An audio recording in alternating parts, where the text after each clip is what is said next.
Top quality और consistent performance के लिए सिर्फ सिल्वर पंप नाम याद रखना।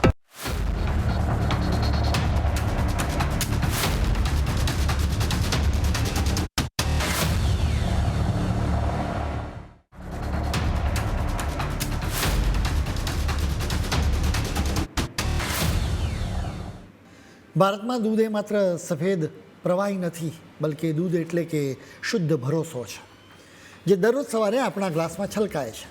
શાળાએ જતા બાળકને માતા પ્રેમથી દૂધ પીવડાવે છે. આપણે શિવલિંગ પર પણ દૂધથી અભિષેક કરીએ છીએ. ઘરમાં કોઈ બીમાર હોય, વડીલ હોય કે સાવ નાનું બાળક હોય, દરેક માટે દૂધ જ સર્વસ્વ હોય છે. જોકે મહારાષ્ટ્રના એક શાંત ગણાતા તાલુકામાં આ પવિત્ર ભરોસાની હત્યા કરવામાં આવી હતી. અહીં ગાય કે ભેંસના આંચળમાંથી નહીં, પરંતુ કેમિકલની ફેક્ટરીઓમાંથી દૂધ બની રહ્યું હતું, જેને આપણે નકલી દૂધ કહીએ છીએ. અહીં પોલીસ અને મહારાષ્ટ્ર FDA એટલે કે ફૂડ એન્ડ ડ્રગ્સ એડમિનિસ્ટ્રેશને પાડેલા દરોડાથી એક મસ્ત મોટા કૌભાંડનો પર્દાફાશ થયો. ગુજરાતના દરેક પરિવારે પણ આ વાત જાણવી જરૂરી છે, કારણ કે આપણે ત્યાં ડેરી એ માત્ર એક ઉદ્યોગ નથી, પરંતુ આપણી અસ્મિતા અને ઓળખ પણ છે. જરા વિચારો કે જે દૂધને આપણે અમૃત માનીને પીએ છીએ, એમાં ડિટર્જન્ટ, યુરિયા અને સસ્તા પામ ઓઇલના ઝેરની ભેળસેળ હોઈ શકે છે.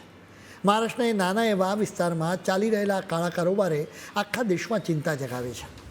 આખી વાતની શરૂઆત ગુપ્ત બાતમીથી થઈ હતી. એવી પાક્કી બાતમી મળી હતી કે રાતના સમયે ડેરીના ટેન્કરો અને ગોડાઉનમાં કંઈક શંકાસ્પદ પ્રવૃત્તિ ચાલે છે. શરૂઆતમાં પોલીસે દૂધ સપ્લાય કરતા ટેમ્પો પકડ્યા હતા. દૂધ પહોંચાડતા લોકોની કડક પૂછપરછ દરમિયાન મોટા ગોડાઉન અને મુખ્ય સૂત્રોચ્ચારના લોકેશન સામે આવ્યા. જ્યારે પાક્કી માહિતી મળી ગઈ કે કઈ જગ્યાએ ભેળસેળનું મોટું નેટવર્ક ચાલે છે, ત્યારે પોલીસે એક ખાસ પ્લાન બનાવ્યો. પોલીસે અને FDAની અલગ અલગ ટીમોએ એકસાથે મુંબઈના એન્ટ્રી પોઈન્ટ્સ, પુણે, અહેમદનગર અને જલગાંવ જેવા વિસ્તારોમાં દરોડા પાડ્યા. મહારાષ્ટ્રના ધારાશિવ જિલ્લાના ભૂમ તાલુકાથી આખરે આ ભયાનક કાંડનો પર્દાફાશ થયો. આ એક એવો વિસ્તાર છે જ્યાં રોજ લાખો લીટર દૂધ બહાર મોકલવામાં આવે છે. એટલું જ નહીં, અહીં રોજ 70થી 80 ટન જેટલો મીઠાઈઓમાં વપરાતો માવો પણ બની રહ્યો છે. જ્યારે પોલીસે ફૂડ એન્ડ ડ્રગ્સ એડમિનિસ્ટ્રેશન સાથે મળીને અહીં દરોડો પાડ્યો ને, ત્યારે તેમને ડેરીની સાથે કેમિકલની એક ખતરનાક લેબોરેટરી પણ હાથ લાગી. તપાસ કરનારા અધિકારીઓએ સૌથી પહેલાં આરોપીઓના વેચાણ રજિસ્ટર કબજે કર્યા. આ રજિસ્ટરના આધારે ખ્યાલ આવ્યો કે માત્ર 6 મહિનાના ટૂંકા ગાળામાં જ અંદાજે 2,30,470 કિલો હલકી ગુણવત્તાવાળો દૂધનો પાવડર વાપરવામાં આવ્યો. અધિકારીઓના અંદાજ મુજબ આ પાવડરમાંથી લગભગ 23 લાખ લીટર નકલી દૂધ બનાવવામાં આવ્યું. આરોપીઓ દર 100 લીટર અસલી દૂધમાં 10 લીટર નકલી દૂધ ભેળવતા. આ 10%ની ભેળસેળ એટલી ચાલાકીથી કરવામાં આવતી કે જીભને પણ તેનો સ્વાદ ન પકડાય. આ રીતે ગણતરી કરતાં ખ્યાલ આવ્યો કે અંદાજે 2.3 કરોડ લીટર ઝેરી દૂધ બનાવીને મહારાષ્ટ્રના જુદા જુદા ભાગોમાં પહોંચાડવામાં આવ્યો હતો. ચોંકાવનારી વાત એ છે કે આ નકલી દૂધ એકદમ અસલી જેવું જ દેખાય. સાથે દૂધના ફેટ માપવામાં આવે ને તો ટેસ્ટમાં પાસ પણ થઈ જાય. આ નકલી દૂધમાં આરોપીઓ ડિટર્જન્ટ પાવડર, પામ ઓઇલ, સસ્તા કેમિકલ્સનો ઉપયોગ કરી રહ્યા હતા. આ મામલે પોલીસે 7 લોકોની સામે કાયદાની કડક કલમો હેઠળ ગુનો નોંધ્યો છે. જોકે તપાસ શરૂ થઈ ને ત્યારથી જ આ 7 આરોપીઓ અત્યારે ફરાર છે.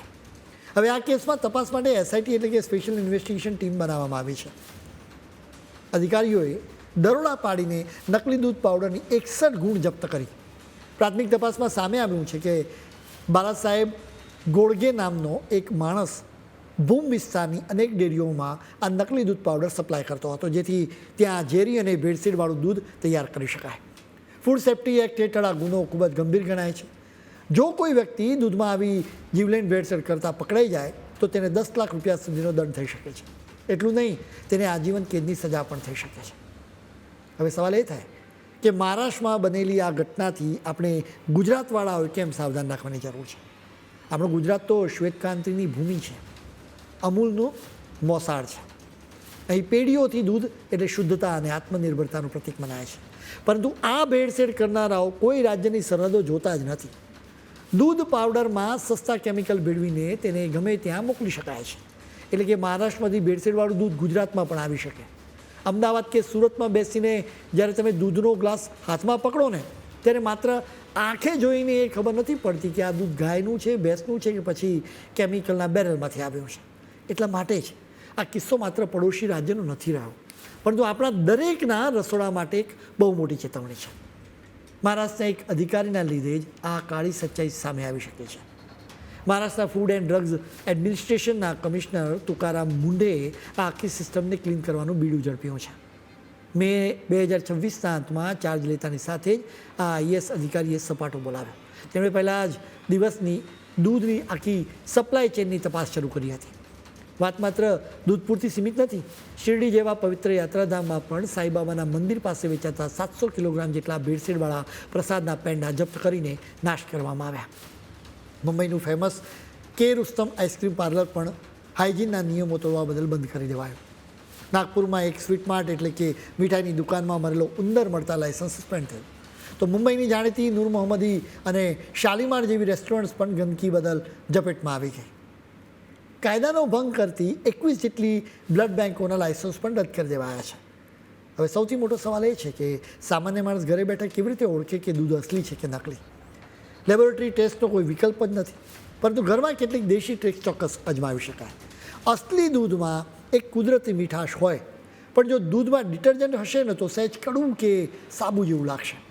દૂધના 2 ટીપા આંગળીઓ વચ્ચે ઘસો. જો તે વધુ પડતું ચીકણું કે સાબુ જેવું ફીણવાળું લાગે ને તો ચેતી જજો.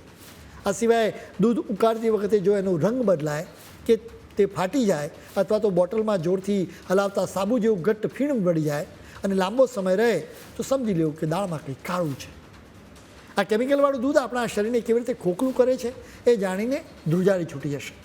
દૂધમાં ભેળવાતો ડિટર્જન્ટ પાવડર પેટના આંતરડાને છોલી નાખે છે. કિડની તેમજ લીવર જેવા ફિલ્ટર કરતા અંગોને ખલાસ કરી દે છે. દૂધને ઘટ્ટ બનાવવા વપરાતું પામ ઓઇલ કે હલકી કક્ષાના કેમિકલ્સ માણસના પાચનતંત્ર અને લીવરને ગંભીર નુકસાન પહોંચાડે છે. અને એમાંય જેમને દૂધની સૌથી વધુ જરૂર છે એવા નાના બાળકો, સગર્ભા મહિલાઓ અને ઘરડા વડીલોના નાજુક અંગો પર આ ઝેર સીધી રીતે અસર કરે છે. ડૉક્ટરો કહે છે કે આવું દૂધ રોજ પીવાથી ધીમે ધીમે શરીરના મુખ્ય અંગો ફેલ થઈ જાય છે. દૂધનો એક ગ્લાસ તો દુનિયાની સૌથી પવિત્ર અને શુદ્ધ વસ્તુ હોવી જ જોઈએ, પણ ભૂમમાં એ ગુનાની વસ્તુ બની ગઈ છે. મહારાષ્ટ્રનો આ કિસ્સો એક મોટો પાઠ છે કે આપણે જાગતા રહેવું પડશે.